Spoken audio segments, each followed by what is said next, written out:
Paranormal King Radio Network, bringing you the best paranormal hosts and guests.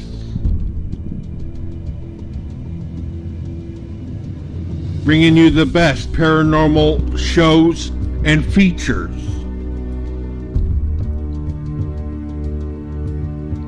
Playing the top musical artists from around the world.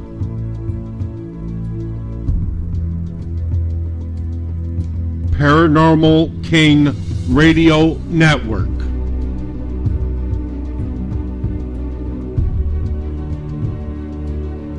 With the best paranormal hosts and guests. The best in paranormal shows and features. Playing the best musical artists from around the world. Paranormal King Radio Network. The paranormal will never be the same.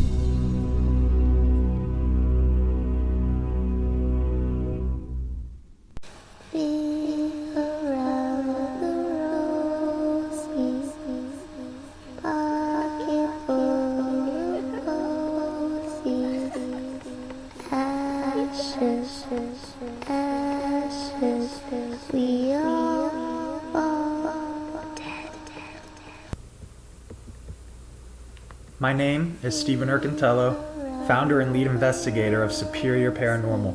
My first encounter with spirits occurred when I was a teenager living in Fort Myers, Florida. As of recent, I've decided to fully dedicate myself to the paranormal, uncovering a passion within that I now breathe, sleep, and live for. Not only am I here to share my stories from personal experiences and documented experiences, but also to hear, share, and understand your encounters, adventures, and paranormal events. So follow me as we discuss theories, opinions, facts, and the experiences of others as they share their superior paranormal events.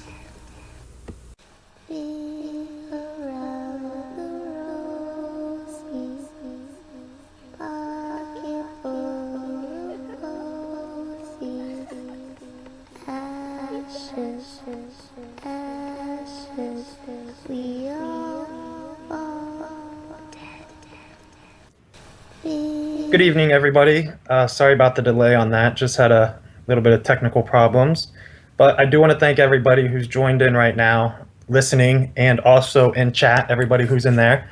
Now, before I start, I did just want to announce that if you have any questions tonight, feel free to ask them on chat all night, as long as we're, live and up and running, as well as through Facebook. I'll have my personal Facebook up, so you can ask questions on that or through the event page. So without, after that being said, the two guests we have on tonight are amazing in the paranormal field. And we have Lorelei Schreiber and Keith Ramsey. Say hello, guys. Hi, guys. How is everybody? Howdy, y'all. All right. So to start everything off with, can we just kind of get into how you two got started forming the paranormal team that you guys did, Guardian of the VO Paranormal? Is that correct? Yes, that's correct.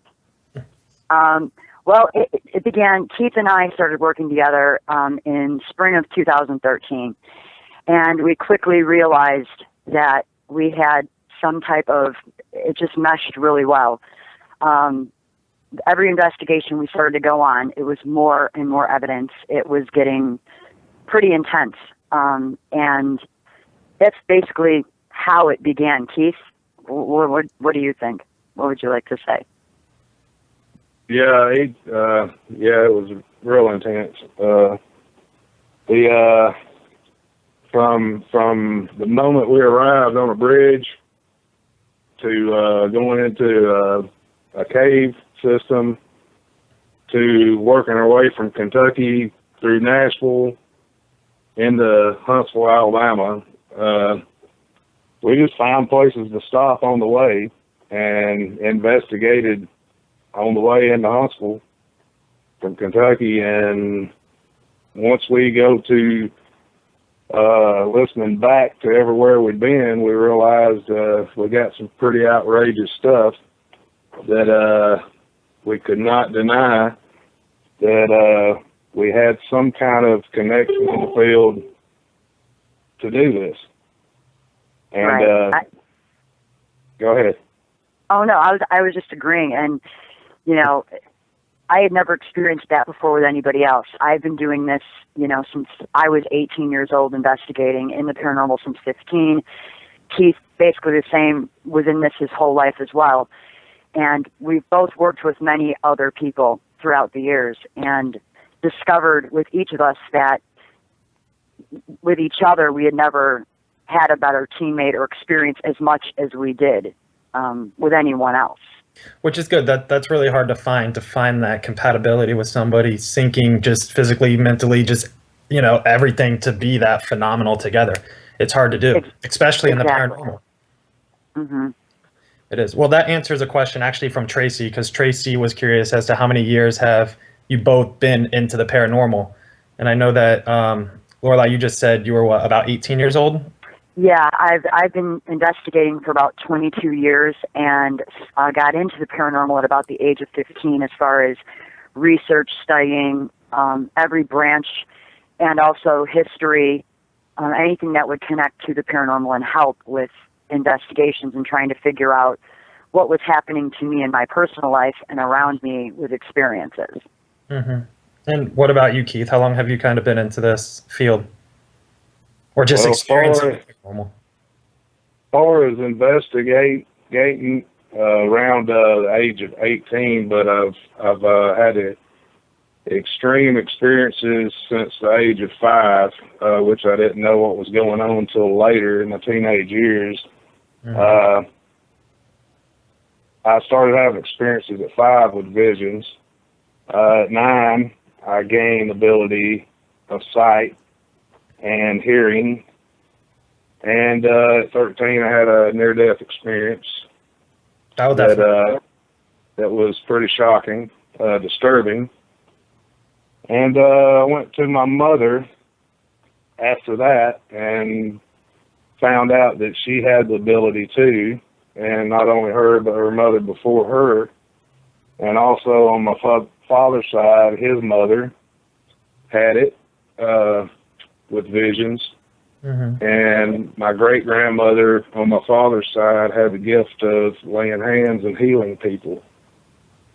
Interesting. So at that early age, as a teenager, I discovered from my mother that I was going to have to grasp onto it. It was there. I was about 18 before I actually went with a video camera into a place in Huntsville where the camera picked up stuff right off. I had already gained the ability of being an empath, and I knew it. I was got real sick in the area. At the age of 21, I had a close encounter with my grandmother, which was my father's mother, that had passed on 7 years before, that actually saved my life. So years go by, and I'd seen many disturbing things through those years. Ended up forming a group with the guys from Huntsville, Benny and John, and we started investigating.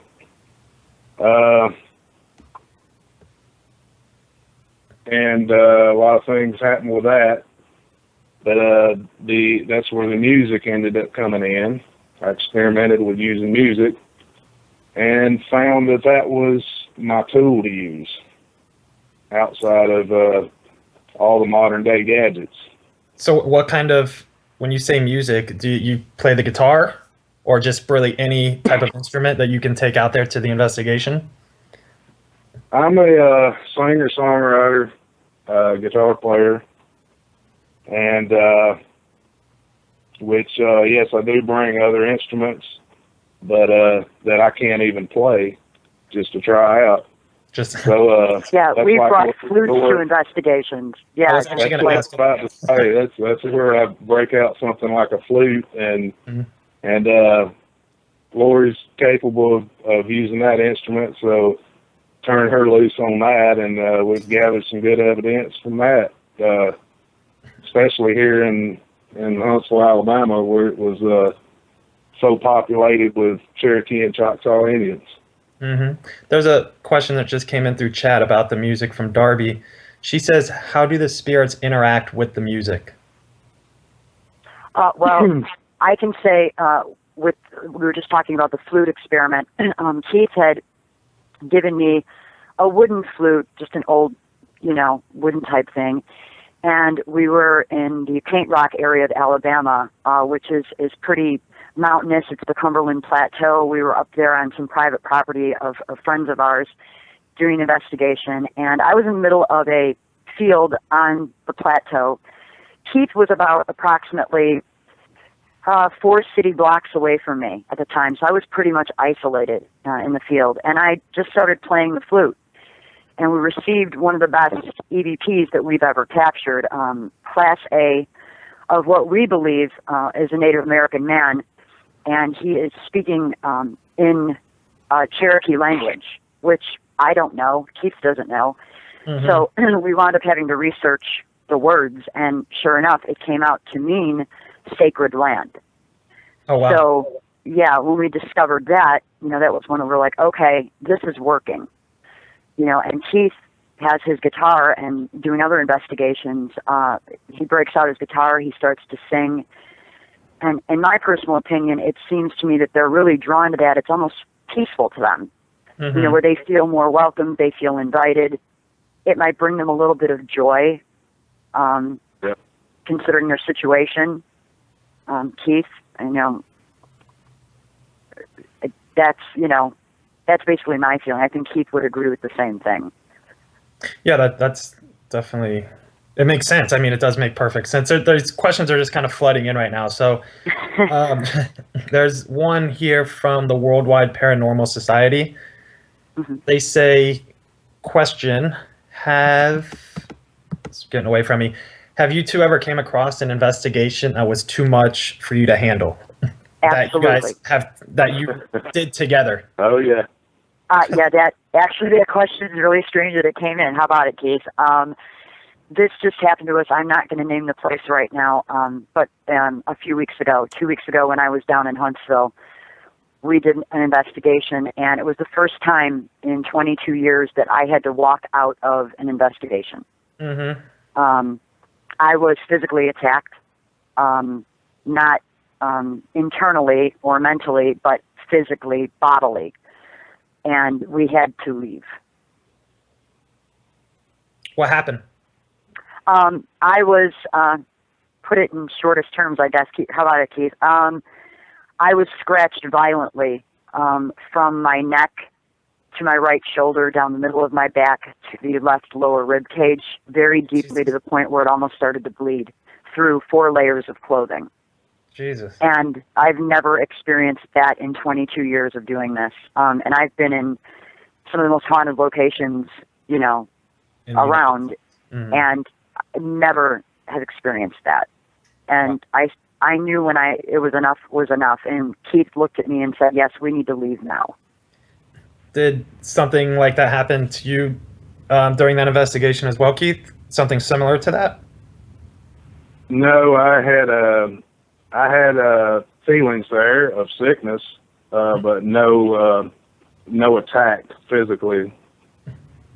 So what place sticks out in your mind for that question as to a case that was just overwhelming to really stay? The name of the place that we were at? Yeah, if you could say it. Yeah, we don't want to say it right now, the location. We'd still like to contact people that were involved with that property to discuss some further things about it before we release any photos or evidence to the public. Okay. Just out of respect for them. Yeah, no, that's completely understandable, and I'm sure everybody can respect that who's tuned in. So, okay, Keith, here's a question from, and if I get this name wrong, I apologize. All Um, right. Belva, I hope that's right. She says, ask Keith, how do you handle a situation when a spirit is coming through to you trying to communicate and you're with somebody else trying to keep the attention of that person that you're with? So I'm assuming if, say, you and Lorelai are on an investigation together, or you have a guest investigator with you, and a spirit is just automatically like cut you off and you can tell that a spirit's around communicating with you. How do you handle that? Keyword: pay attention. Which has come through to me in many visions. Voices come with the visions, and I've been told several times through visions to pay attention when you're being spoken to or dealing with anything paranormal that you can think of. I do not shut myself off. If something's coming through, it's coming through, and I make it a point to pay attention. And if I feel uncomfortable and know that it's something that's not pleasant, that's when I go to asking God to protect me and cover me, be with me, and lead me through it. And it works. And if I could say too, I've seen him when this happens to him, and to answer her question, you can see it in his eyes and in his face when it's occurring. And I don't know how he's able to, it's amazing, but he's still, at least with me, able to to verbally communicate with me, bodily communicate with me, and he'll let me know right away something's happening, something's coming, or it's here, or it's saying I'm hearing this, even though I can't hear what he's hearing. But he's still able to keep me completely informed in the process while it's going on, so that I know what to do for him or around him, or what equipment I need to quickly get out if we don't have it out already, to try to document what's going on. And that's just awesome teamwork, working well together to read each other.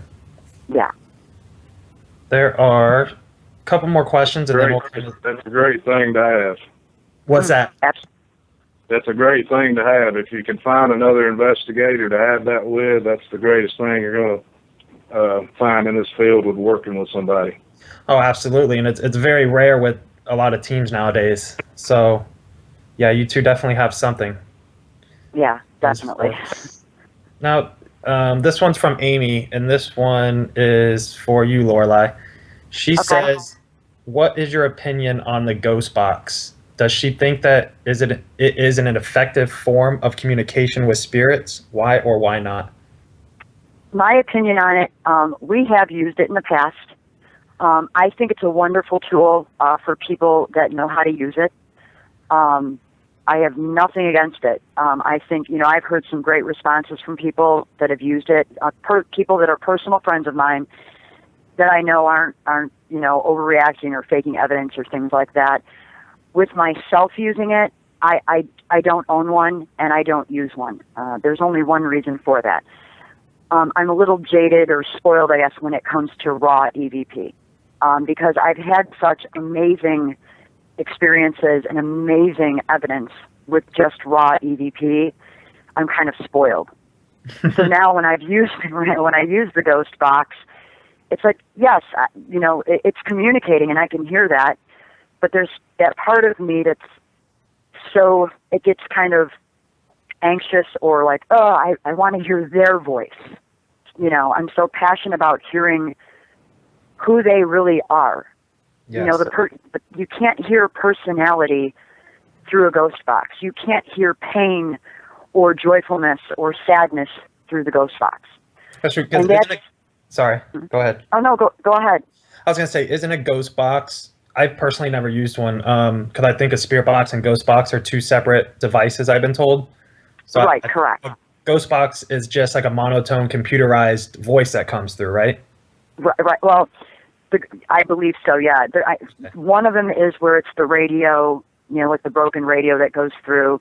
Yeah, that's spirit box. Then there's like obelisks, spirit boxes, any of those types. I'll generalize them kind of all the same just for this. It's that emotion that I really need to hear. Yes. It's just a personal reason. It's, like I said, I think it's a great tool. I think that people should, if they're getting great results with it and keep doing it. Anything that we can do to advance this field, whether it be science, spirituality, whatever, keep doing what you're doing if you're getting good, positive results. Like I said, I need that emotion. I need that connection. Yeah, that's what it's all about. I mean, if you can find that connection, then you can further to enhance that specific investigation. You know what you're working with a little more. Exactly. Yeah.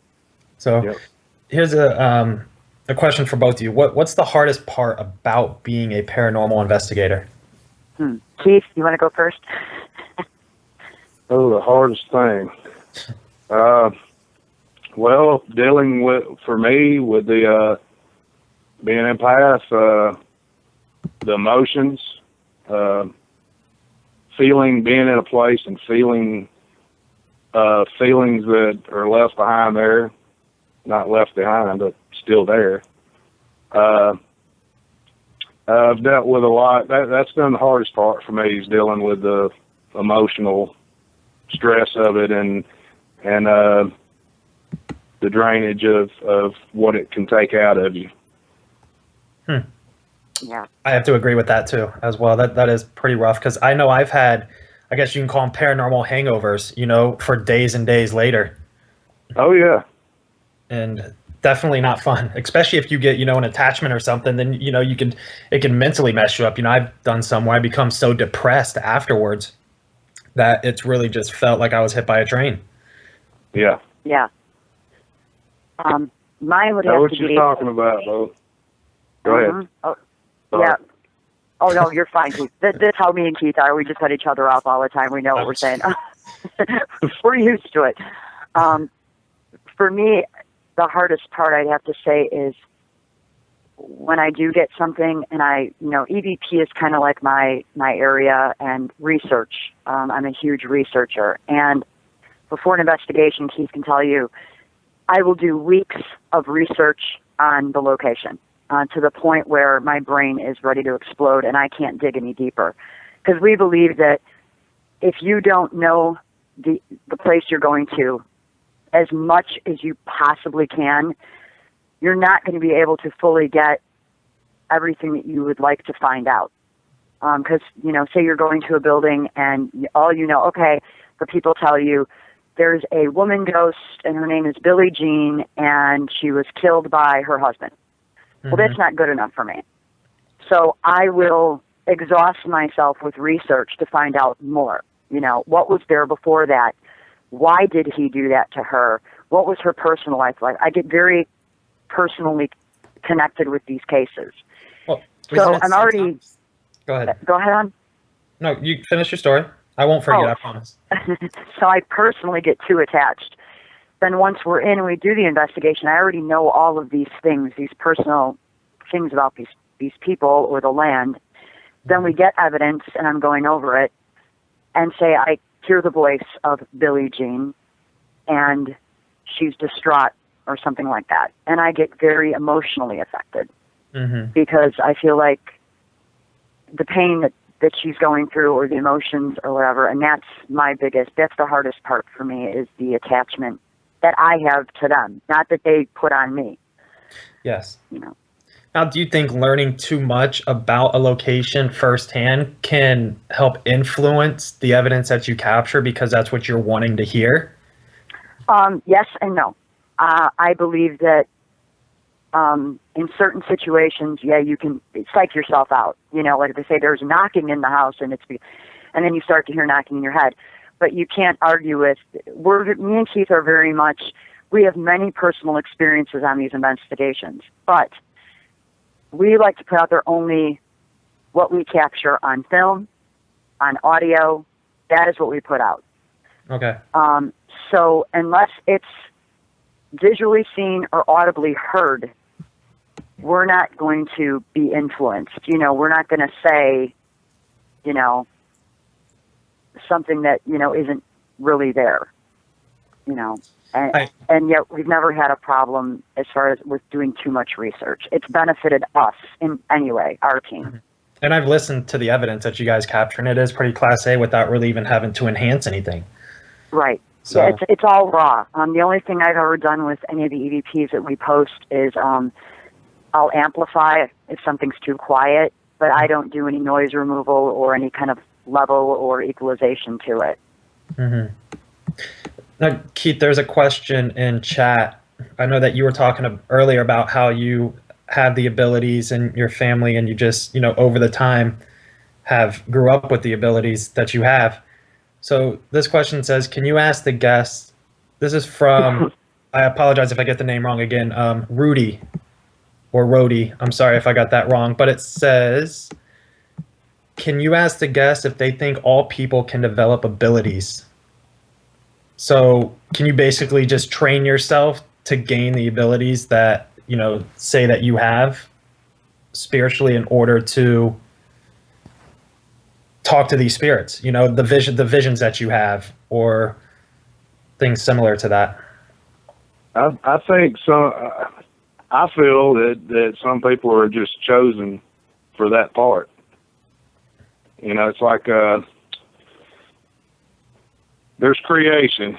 The book was written with biblically, like the blueprints of the Bible. Mm-hmm. There were people chosen with their stories that were put in there. There's people that are specifically chosen for certain parts. It's like a book's written and then the movie is made. That's kind of hard to explain. There's people that I believe if you go to God with it, Mm-hmm. and you have faith, and you protect yourself by the Word of God, I believe that is possible for anyone that can do that. That's true. I do believe that because anything is possible with God in your life. Mm-hmm. But it's so if you approach it the wrong way, you could also invite in the wrong things. So I think the strongest key to developing that, if you don't just have a gift that you find young, is basically having the right kind of faith in God. And you can't go wrong with that. But does that add up? Does that?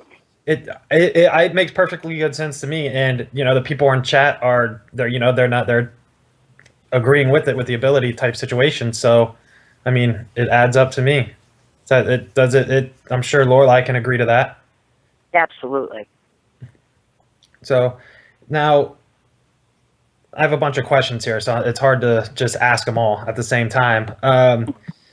This person wants to know a lot about demonic entities. I have a lot of questions about them. So I don't know how familiar you two are with that, but Ooh. yeah, here's now it says, how do you feel? This is from Darby. She says, how do they feel about investigating demonic places? Are you standoffish, or are you eager to explore that realm of it as well, other than the positive sides? Okay, me and Keith were actually just discussing this. We're not eager at all to find them, but you're going to run into them, eventually in this field. I mean, that's just a fact. We do not believe, though, we're not one extreme or the other. We don't walk into a place, ooh, it's a demon, ooh, it's a demon. No. But they are there. And the whole thing is, no one really knows, I don't care who you are. I mean, we're not in that realm. We don't exactly know what is and what isn't at this point. We've run into cases where we thought it was a child, and we were communicating with a little girl, and, you know, it turned out not to be a little girl. You know, going back and reviewing audio, you know, the K2 is showing one thing, and we're feeling this little nice feeling, and you go back and listen to the audio, and you have this thing, in not a very human voice, swearing and cursing and horrible language and just going off. Manipulated itself, thinking it's a child to feel more comfortable opening up. Absolutely. Exactly. So we've run into more than we probably know, but we do know when there's something really, really wrong with a place. And like I said, we're not eager, but we deal with it. And if it's too much for us to handle, and if we really, truly believe that it's something dark, as I'll just call it something dark, we'll get a hold of the proper clergy to deal with it. You know, whether it be a minister, a preacher, a priest, and we kind of... If it's dark and it's manipulating like that, it's can easily slip right through the cracks before you know it. And They can get out of hand pretty fast. Sure. What's that? Oh, it can get out of hand pretty fast, I'm sure. Oh yeah. It can flip flop real quick. Yeah. Mm-hmm. So Yeah, that's why I'd advise anybody that's in the field or interested in getting in the field, not to play around with it too much without faith and without the Lord. So don't stray away from it, but if it does happen, just have a lot of faith. Exactly. And get out. I mean, if you truly believe that it's something... Yeah, when you know you need to get out, take that for granted. Yeah. Mm-hmm. Your body Don't go is up your number against one it. tool. Yeah, absolutely. Now, this person, I guess, was looking at your Facebook page, and she asked, I noticed on their Facebook page that it does not say they have investigated in Florida. Why? Have they not found anything in Florida worth investigating? Now, I live in Florida, so I can definitely say that there really isn't too much. I mean, there's amazing locations in Florida, but nothing worth really diving deep into to really just, flawlessly. We would love to, though. That's not even... We just haven't made it there yet. There was so much going on just in... We're not even joking, in the Nashville, Huntsville, Alabama areas. Or actually, I should say, go a little bit further. The Bowling Green, Kentucky, Nashville, Huntsville area, that straight shot of 65, that we still have been discussing that it's probably just to do those areas alone, the amount of information that we have and the leads that we have would take us the next 5 years alone. Oh, Jesus. So, yeah, I'm not kidding. Yeah. So there's things that people don't even know about that I've done extensive research on and found out information in places that have such history that it's not even really known to the public. So if you could make it to Florida, where were you kind of thinking? More northern Florida or down near the Keys? Anywhere. Any suggestion, or if anybody has a suggestion for us, please put it on our Facebook and let us know, about the location. Yeah, sounds good. definitely. Okay, here is. Okay, for Keith, you did talk about investigating prior to forming Guardians of the Veil Paranormal with Lorelai, and you were in DOA Paranormal and the Bama Boys. So what led you to depart with them and form this new team with Lorelai? Well, this was actually I had went on my own, parted from the Bama Boys about a couple of years ago, which was after me and Lori had worked together. But it was to do with my calling, to do with my near-death experience mainly. What I what I witnessed, what I went through. When I was 13, this happened, and I was afraid to tell people. I kept it in the closet for so many years. I still, even after this happened, I still took some wrong roads, turned my back. 2 years after my near-death experience, I left my body. I went to a place that was not pleasant. 2 years later, I'm reminded of it and woken up again, which I fall on the beaten path again even after that happened. And at 21, I'm woke up again by being visited by my grandmother on my dad's side that had been passed away for 7 years, which actually saved my life and changed my life around, my whole thoughts on life completely. Which through that, I was led to meet a healer, which I got to experience 3 days after I was visited by my grandmother. I was led to a doctor. I was so sickened by it and everything. He laid hands on me and healed me. So I got to witness what I had heard about for a few years that my great grandmother had the ability of doing. But with the near-death experience, I quit breathing, and I went to a dark place. I heard demons.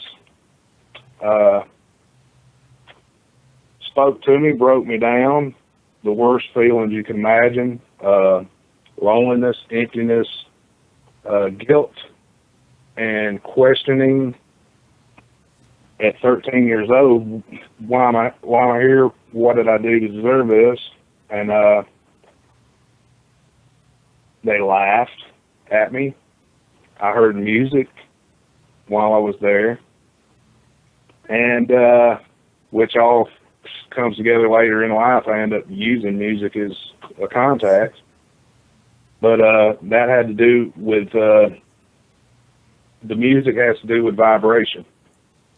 In my near-death experience, when I left my body and I was trapped in this pitch black place with all these sorrows, when I prayed out asking God to take me out of this place and remove me from it, I was swallowed up in like a bubble. I felt like I was swallowed up in a bubble, and all of the demonic things I was hearing speaking to me went completely away, and this calmness swallowed me up.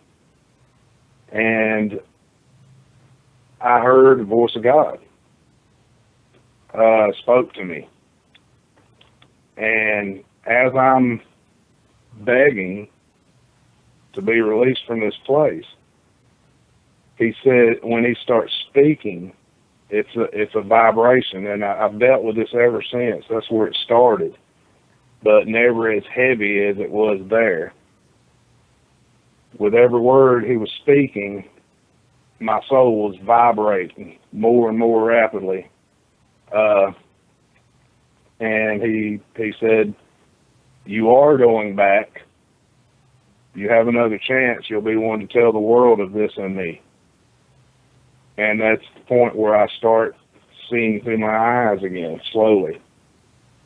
I have a best friend at the time holding me up by the arms, shaking me, scared to death, so that I didn't blink an eye or breathe for 3 to 5 minutes.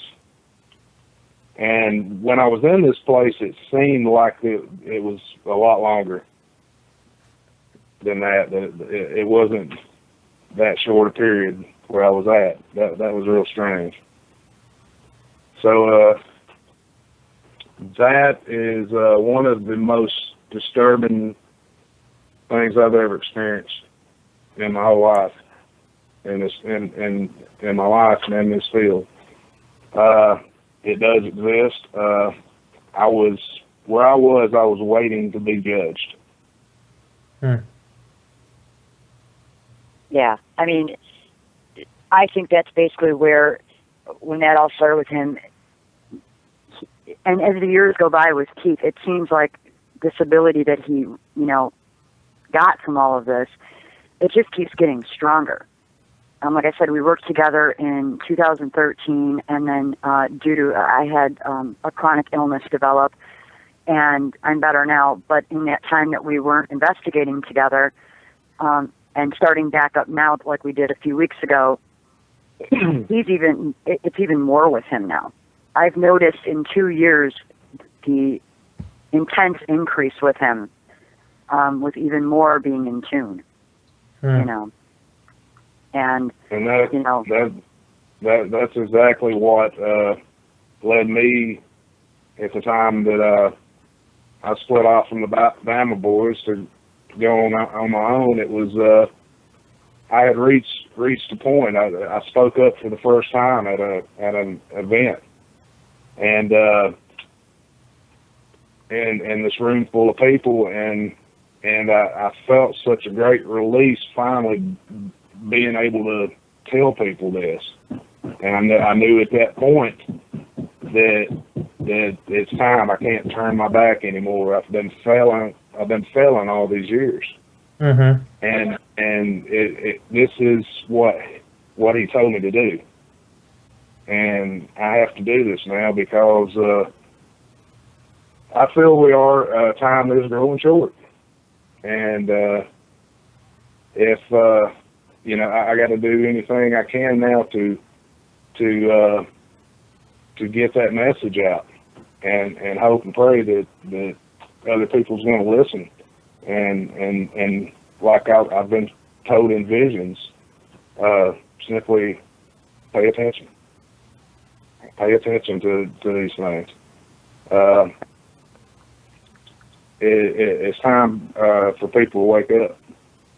Right. And with this group, he feels that when he broke off and he formed, we started this new team, it was more of a freedom for him to be able to do what he needs to do. He doesn't have restrictions. He doesn't have anyone to answer to. It's, when it comes to me and him working together, we do what we want to do. There's no discrepancies between each other. There's no, no, we shouldn't do that, or you can't do that, or, we don't have that. It's, you want to do that? All right, let's do that. Yeah. That's how we are. Yeah, that's amazing to have that again. So do you think, Keith, with the dark experiences that you had, with the stories you just told, do you believe that when you're investigating, that darker entities are more drawn to you then, due to those situations that you had? At times, yeah, and yeah, a lot of the locations I've been in, if it's there, I have picked up on it. Yeah. This question's from Darby. And that's why I don't go into any place without speaking to God before I do it and asking for protection. Because you don't get no better protection than that man right there. Yeah, I agree. I do agree. This, you kind of answered a little bit of this already, but maybe you can go a little further into it. Darby says, I would like to know why they do what they do. What do they want to gain, and what is the end goal? I could start this one off. We have nothing to gain. The reason that we do this and we're in this, like Keith said before, with Keith's situation, he feels like he was chosen. Mm-hmm.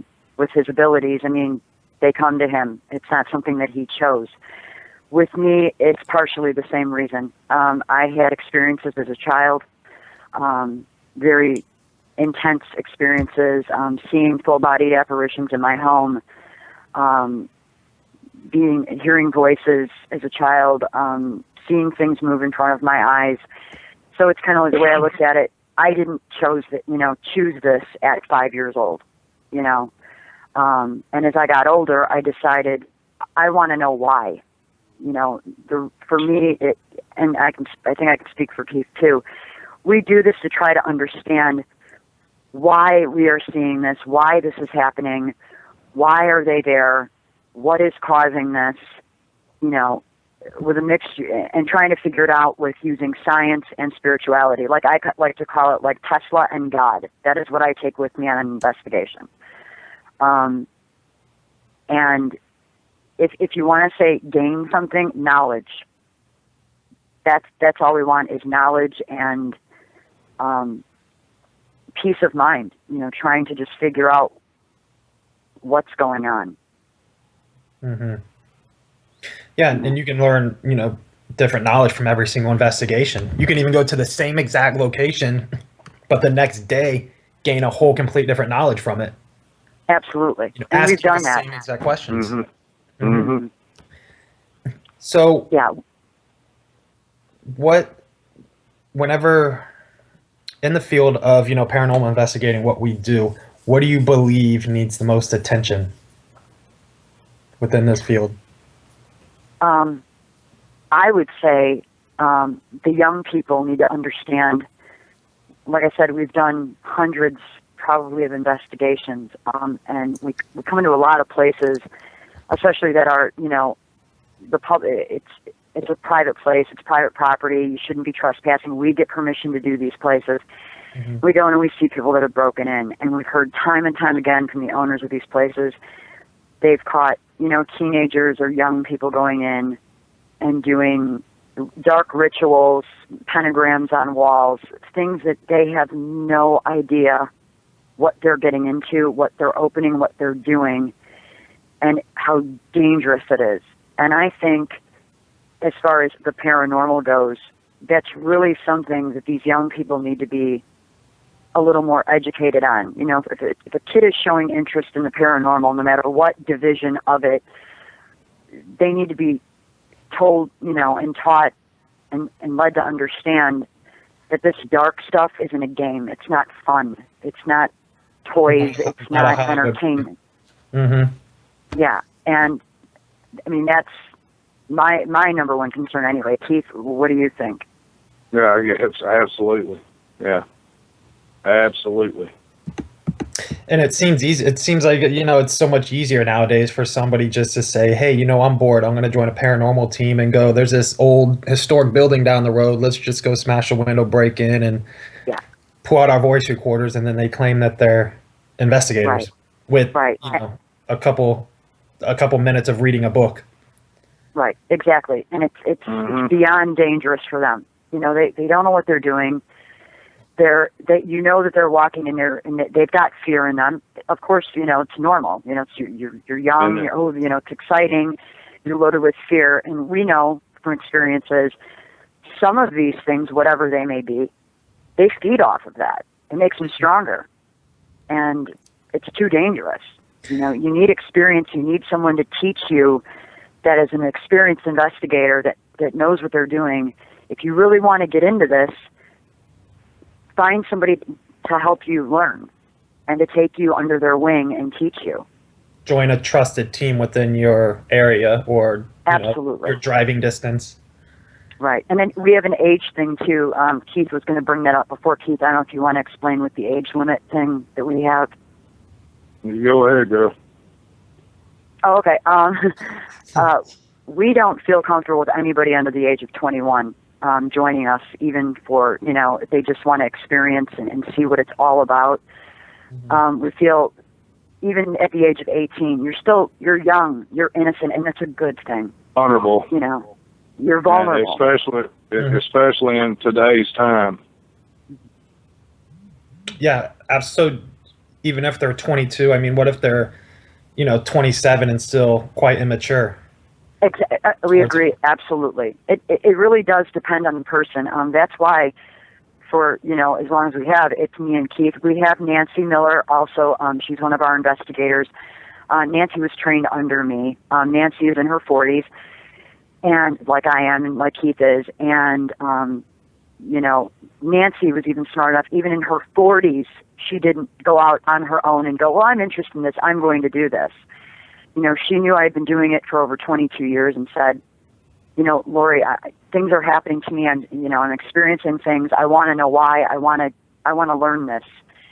And I took her under my wing, and I've shown her, and she's incredible now. You know, she knows when enough is enough. She knows what to look for. She knows not to be alone. You know, there's certain things that we follow protection-wise. Mm-hmm. You know, so you're right. It depends on the person, but definitely not children, teenagers. We don't. I mean, that's just us. Yeah, I find it kind of funny that I've looked into these group tours before. Of course, I'm not going to name the names of them or anything like that, but they'll allow these kids to go as long as the parent signs a waiver.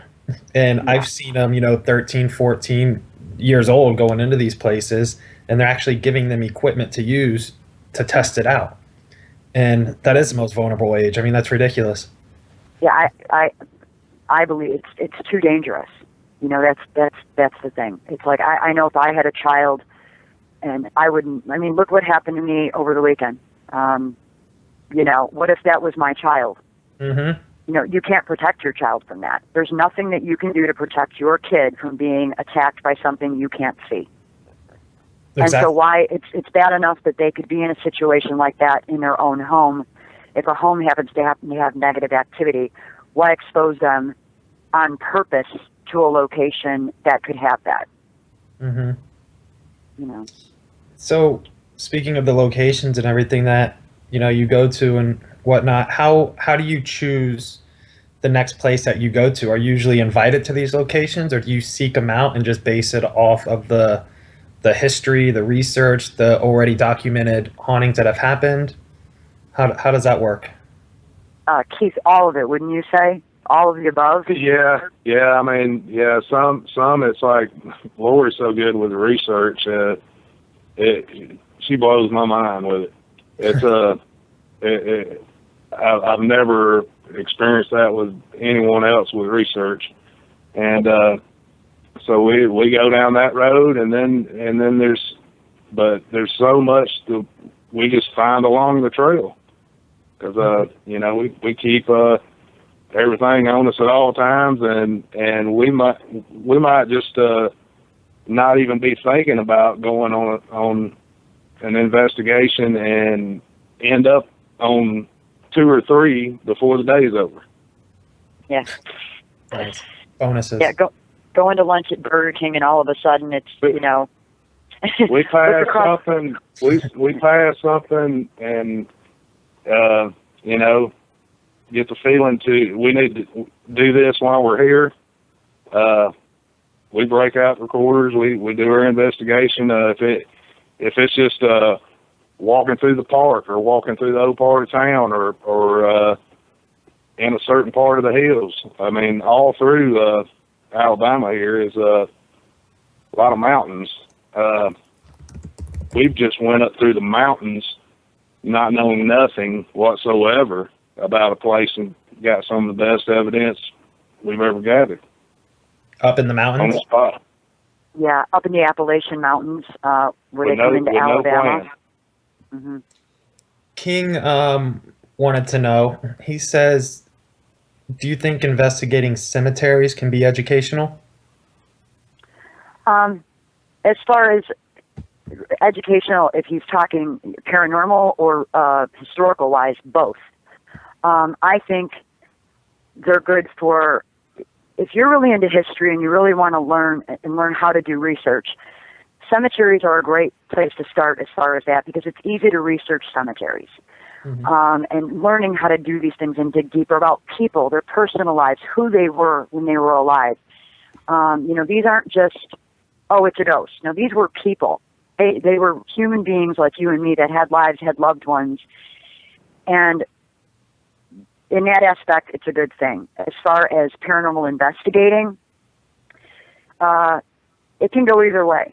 You know, a lot of times you can go to think, oh, a cemetery, you know, it's going to be haunted. A lot of times Keith and I have done cemeteries and not gotten any evidence, no feelings whatsoever, nothing but peaceful and tranquil feelings. So, I don't want people to think, the old myth, oh, go to a cemetery, that's the place to go. It's not even true, as far as definite. Like Keith said, we've walked through a park, and all of a sudden, something's happening. So it can be anywhere, at any time, at any place, day or night, It's true. They just wander. So Right. it's not much. I haven't had really luck in any cemeteries either. Usually I just feel at peace there. I mean, that's what they're doing there. They're at peace. But there are that rare occasion where you do walk in there and you could feel a huge change in the environment. Exactly. Keith, what do you think about cemeteries? Well, it's most of the time it's peaceful, like you say, but there's also, you got to think of what happened there before that was a cemetery. There's been a lot of souls passed through this old world. What's up with the land? That was what happened there before that was a cemetery. You don't ever know what you're going to run into there. Right. Exactly. And you don't know who actually was there prior, like you kind of said, who could have been doing all this insane, evil activity, conjuring up this, writing this stuff on the graves. Yeah, and again, people coming in that's doing it all the wrong way and conjuring up stuff, trying to conjure up stuff.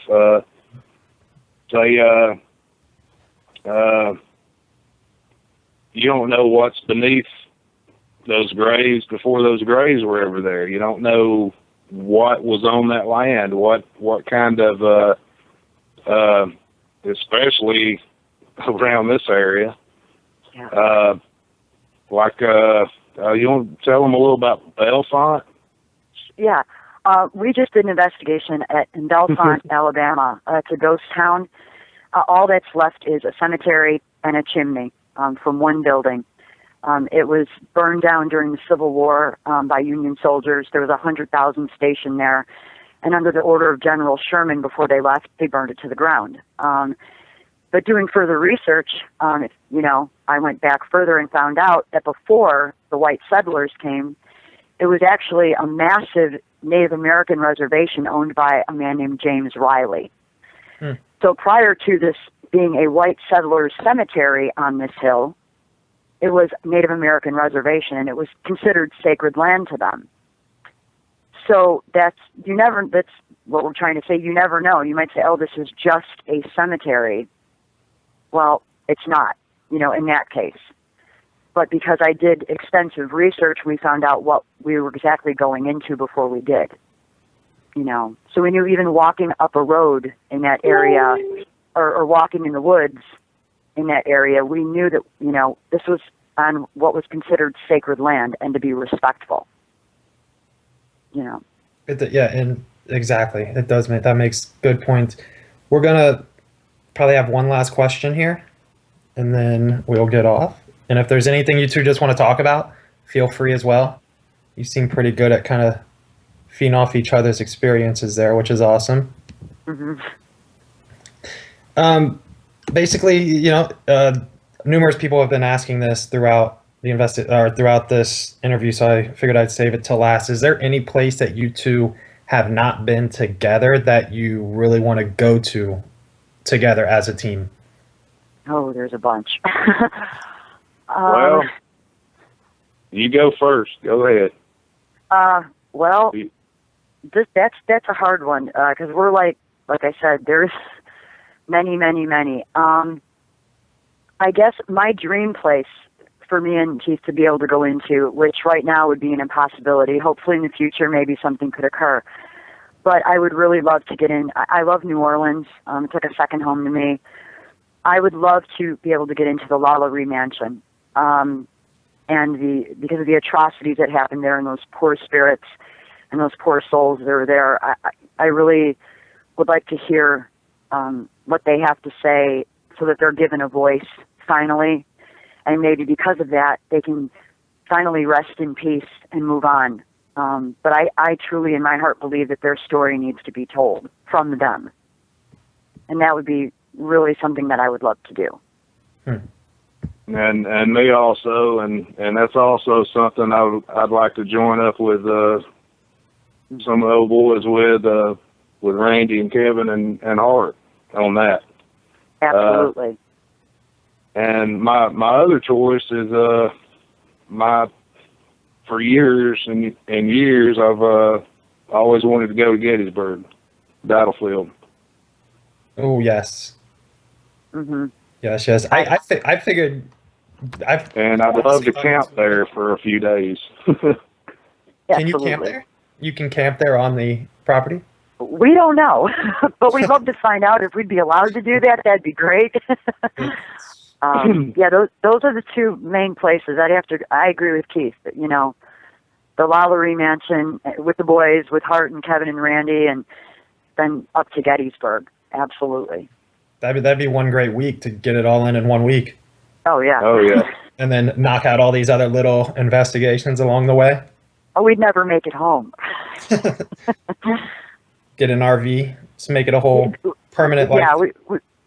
Yeah, we've got the van. It's not the Scooby van, but it's a white van, so it's cool. We like it. And, that's the one good thing. We've got this big van, and we keep camping equipment in it. Like Keith said, we're always prepared. There's camping equipment in it, so that if we find a KOA, along the way of going from somewhere else, and it's like, I'm getting, Keith will get a feeling. I've always done that. I've always had to have a van for that reason. It stays packed and ready to go. Yep. Perfect. We're gonna end the segment now. So if there's anything you two would like to say, about going on to your Guardians of the Veal Paranormal pages, just anything, how you kind of want people to, go to your pages to see your evidence, the new investigations that you guys are kind of doing, anything like that coming up? Yeah. There's old and new coming up. Yeah, I've got old evidence posted. I have new evidence posted. It's at facebook.com/Guardians of the Veal Paranormal. Just all one word. And I've just been going through, I'm discovering stuff that I didn't even know was on audio from 2 years ago, even. Things that we've missed. I'm re-going over things. And I'm posting basically now every day, EVP. As far as video goes, it's going to take me a little while to get there. And then I'll be reviewing video. I'll be putting those up, clips from that. If there's any evidence in those, I've posted a ton of pictures. And I just want to note, we put up every picture that we take at every investigation. We're not saying that in those pictures there's evidence in every picture. We're not posting pictures of a bunch of dust and wanting people to think that's orbs. Mm-hmm. We just want people to see this is every picture we've taken, and maybe you're going to see something in that photo that me and Keith have missed, and it's already happened for us. We've had people contact us that said, I don't know if you guys have seen in that photo, but I think I see a figure standing in the tree line or something like that. And it's like, oh my gosh, we didn't even see that, thank you. Mm-hmm. So we want everybody's welcome to come in and help us out with it.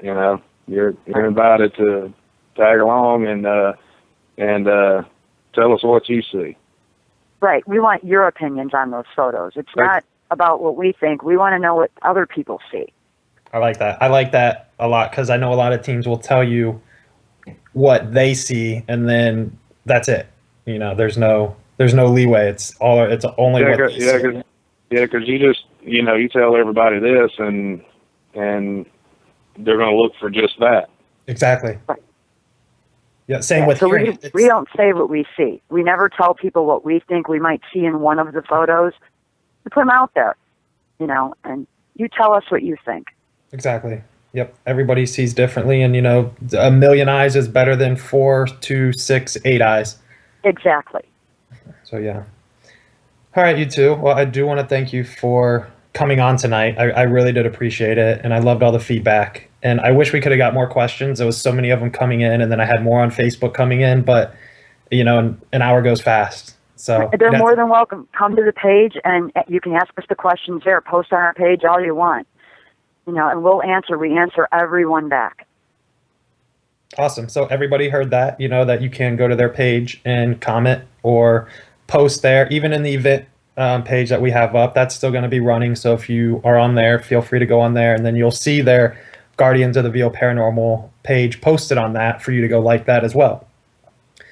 So again, I thank you, Keith and Lorelei, for being on the show. Thank you, Bubbles. Thank you so much, Stephen. Awesome. So we'll have to do this again. we will maybe next year. Once everybody gets some more investigations in again and have all new stuff to talk about. Absolutely. Oh, yeah. We've got a ton coming up this spring and this summer, so That is definitely. exciting. Hopefully you make it out to Gettysburg. Wonderful. Thank you, Stephen. So, you're welcome. You two have a good night, okay? You too. You too, brother. God bless. You too. Thank you. Bye-bye. Bye.